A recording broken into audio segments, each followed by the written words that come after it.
নমস্কাৰ গ্ৰহণ কৰিব।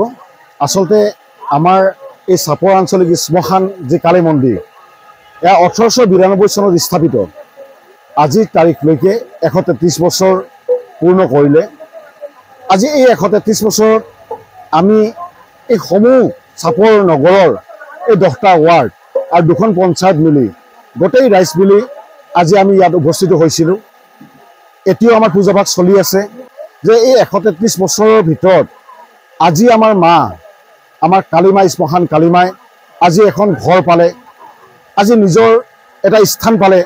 তাৰ কাৰণে আমি এই চাপৰ অঞ্চলৰ বৃহত্তৰ ৰাইজক আমি সমূহ কমিটিয়ে বহুত নমস্কাৰ জনাইছোঁ।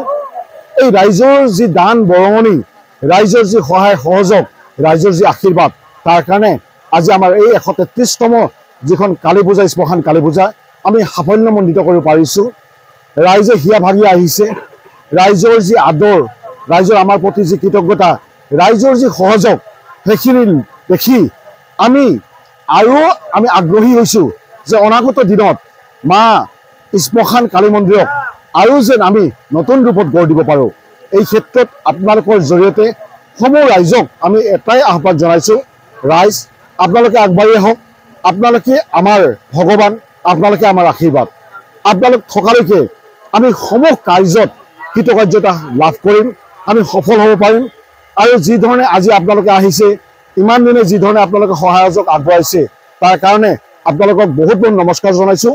অনাগত দিনত যেন আপোনালোকৰ এই সহায় সহযোগ পাই থাকোঁ, সেইখিনি কামনা কৰিছোঁ। এইটো দুদিনীয়া কাৰ্যসূচী 28 মাৰ্চ আৰু 29 মাৰ্চ শুক্ৰবাৰ আৰু শনিবাৰ। আজি আমাৰ অমাৱস্যা যি পবিত্ৰ ক্ষণত মাক স্থাপন কৰি আমি পূজাভাগ আৰম্ভ কৰিছোঁ। এতিয়া আমাৰ পূজা চলি আছে, আমাৰ আৰু বহুত ৰাতিলৈকে চলিব। ভক্তগণ চবে ৰখি আছে। আমাৰ এটাই ইচ্ছা, সমাজখনৰ মংগলৰ কাৰণে, এই গোটেই অসমবাসীৰ মংগলৰ কাৰণে, দেশবাসীৰ মংগলৰ কাৰণে যজ্ঞ অনুষ্ঠিত হ'ব।